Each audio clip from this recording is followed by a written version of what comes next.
All right, wonderful people, welcome back to this wonderful channel where we bring you back-to-back updates and information as it is hot. In case you have not joined our social media handle, what are you waiting for? Kindly go ahead and subscribe, like, comment, share, and also remember to on your notification button so that whenever our news drop, you go be the first. We'll collect them. Let's go down to the news proper as it is hot. You don't share the information where we say it did for my table now. It big past what you think it be. Actually, they be Mazina the Canos led council will be named na Ejimako. Don't say Namdi Kano's trial turning to prosecution. Lawyer Ejimako. Now Ejimako na in they talk this one. He say Mazina the Kano's trial don't turn to it don't turn to persecution.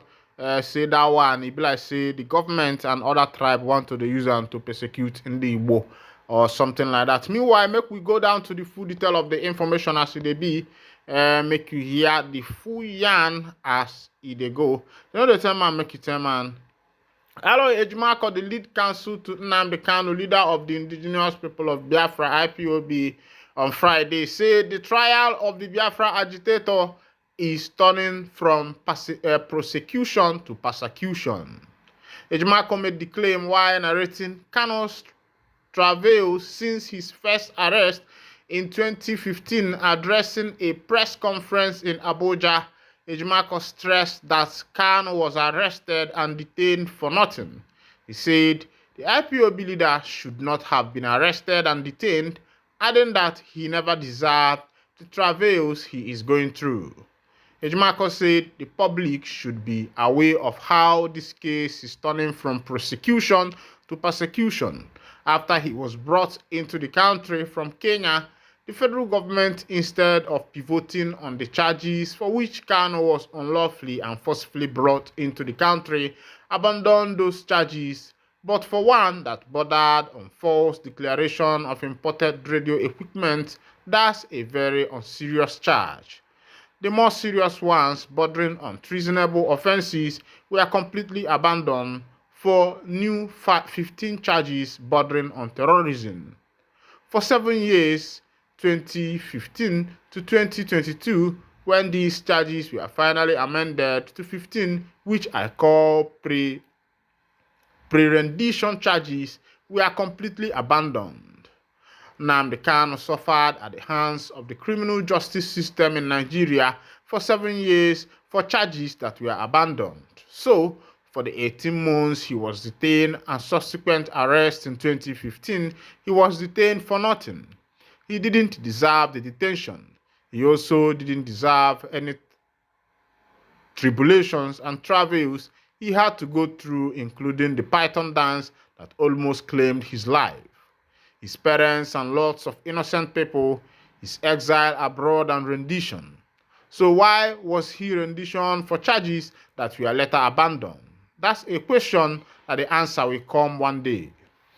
Ejimako also disclosed that when the matter began in 2015 and escalated through September 2017 with Python Dance, Kanu, through myself, brought an application before the African Commission on Human and People's Rights complaining about the Python Dance proscription of IPOB, and we won. The African Commission wrote a letter to the then president calling for the implementation of certain things they asked him to do.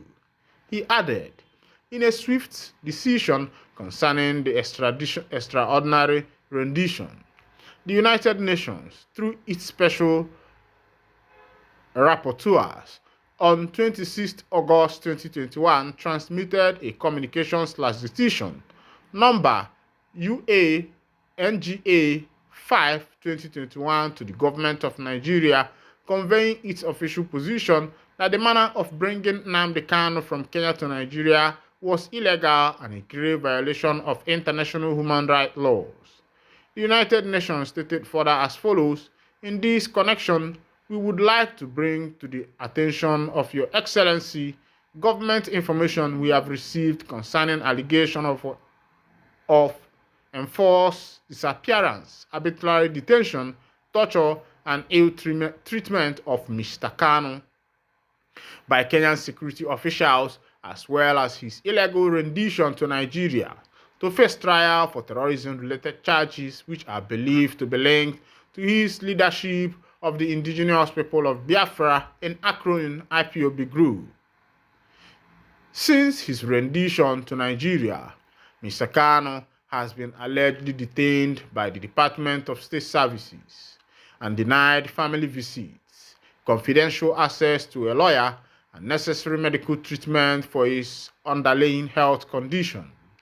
While we do not wish to prejudge the accuracy of these allegations, we would like to express our concern in relation to the enforced disappearance of Mr. Kanu from June 19, 2021 until his reappearance at Nigeria Federal High Court in Abuja on 29 June 2021, and his reported illegal rendition from Nairobi to Abuja without judicial process.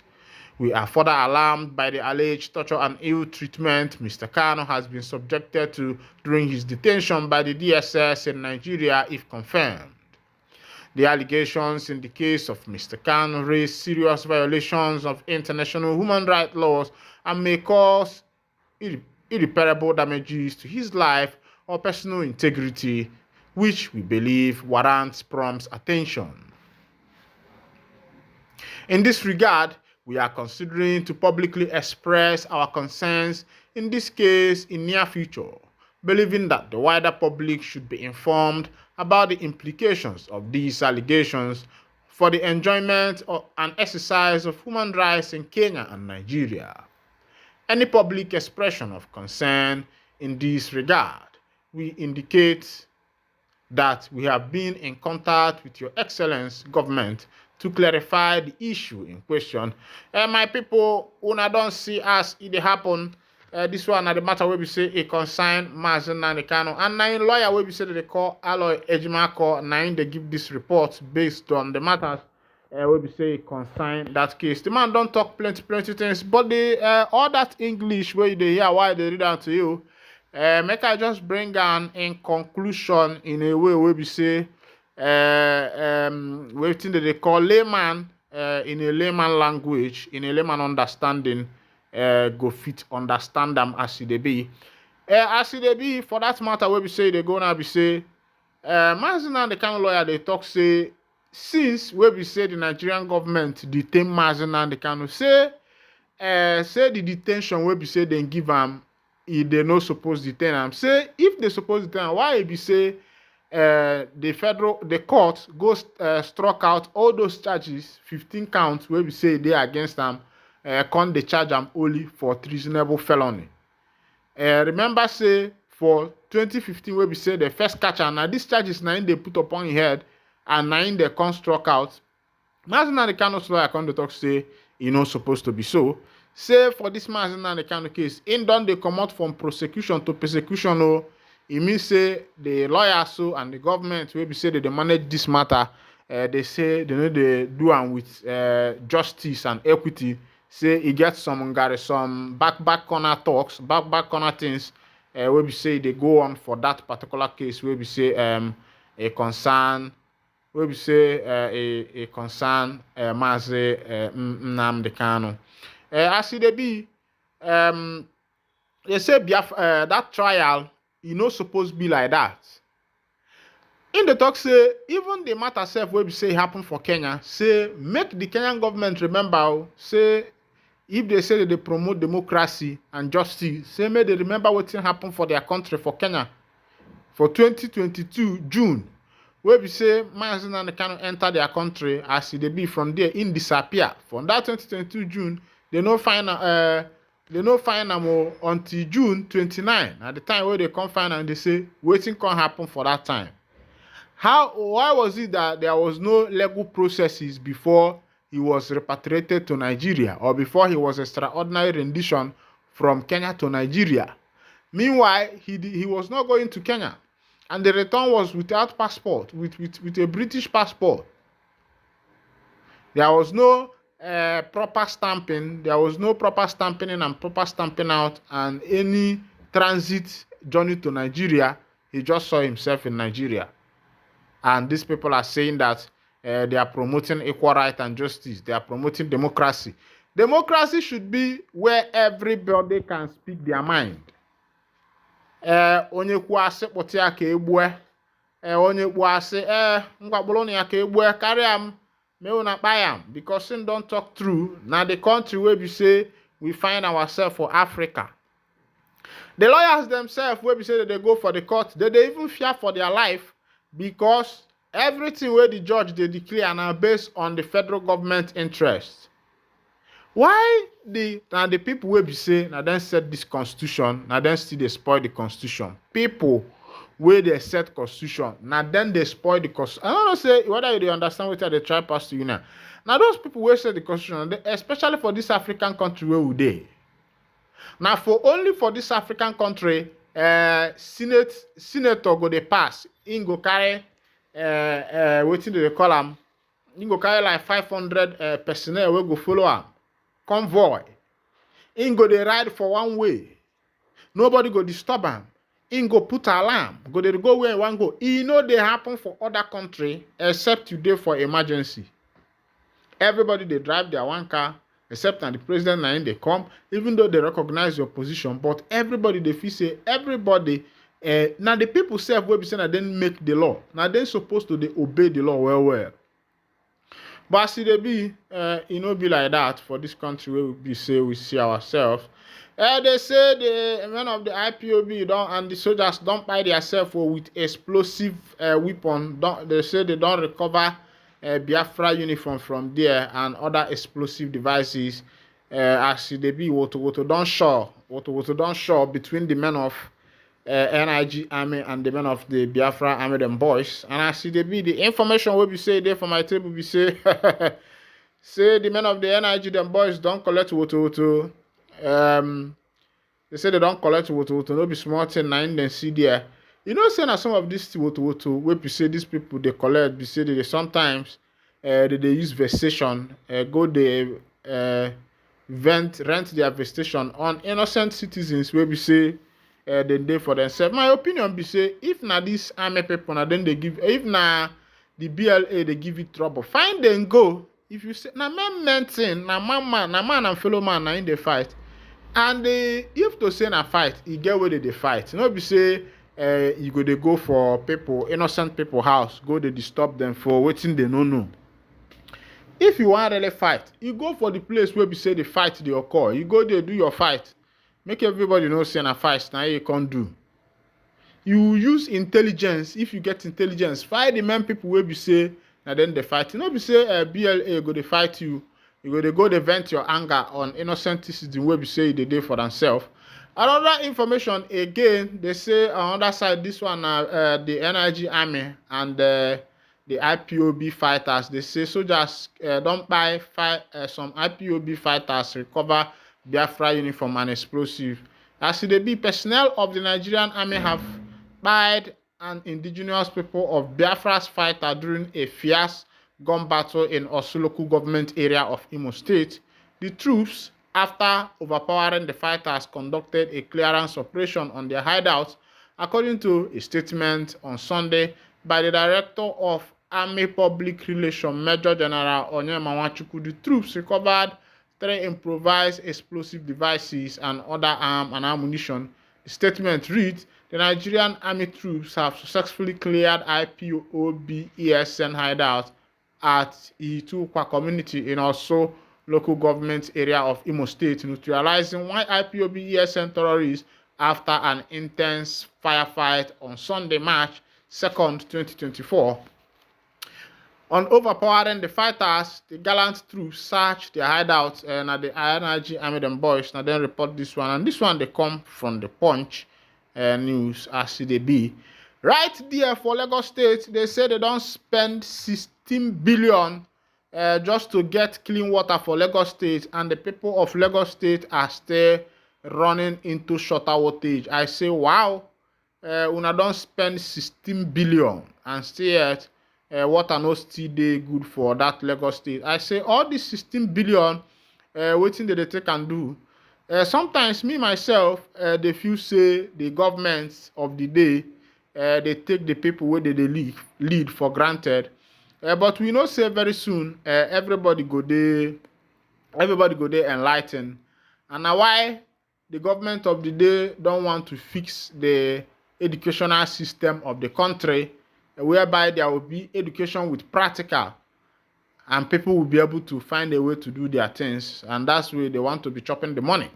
Lagosians battle water shortage despite 16 billion budgetary allocation for corporation in 5 years.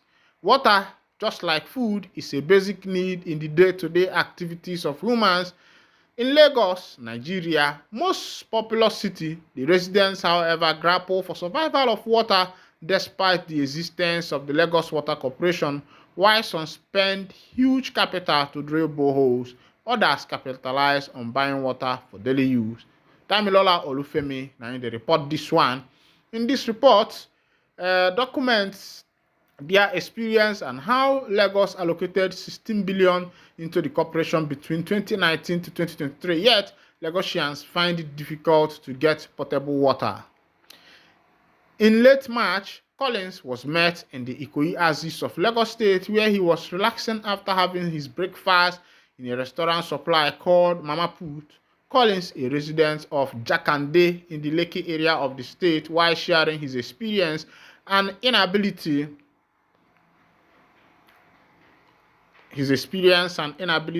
to get water, said that the residents of that particular area has suffered a lot when it comes to getting water for their people. And I saw it happen.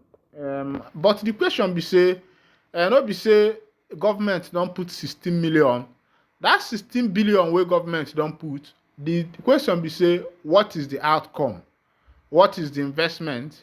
And is there a place where we can find record of what this money we are used for? Something of that nature.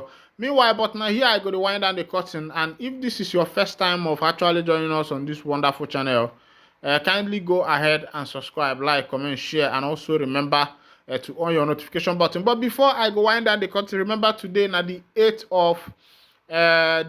of January, February, March, the 8th of April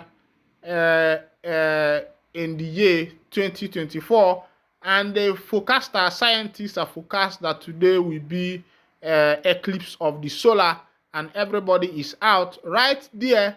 In America, the people say that they are doing things like skydiving, to wine testing, New York readies for the eclipse. This one is happening in America. And that's when I had it, I feel like Yarokwana Ewa flight the Kerondro. If taking flight is like just dreaming, by now I would have been in America to experience this thing with the Americans. If you see these Americans, the Britons, the Chinese, the Russians, you see the way they put their life in order and the rest of it, and this will tell you that these people have, plans for themselves. But in Africa, some of these things, you see places where you can do skydiving and the rest of them, even though our environment is not their own, but the government of the day is not working hard. Meanwhile, as they say cities and towns across a swath of upstate New York, we have a rare moment in the spotlight on Monday once they are shrouded in complete darkness. For the first time in almost a century, the western and northern parts of New York State will experience a total eclipse. The path of totality, a narrow stretch where the moon obscures the sun entirely, tracks across cities and towns including Buffalo, Rochester, Syracuse, and Jamestown.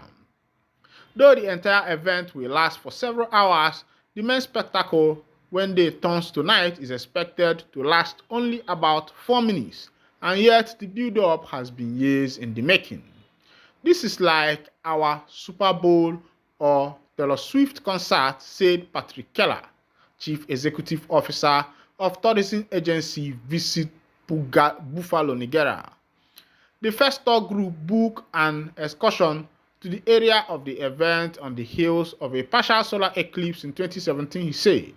While the tourism boom will be brief, it's a welcome economic jolt for the region, which has been hard hit by the loss of industrial base The manufacturing sector of the New York shrank by more than 16% between 1940s and 2009, according to a report by the state controller.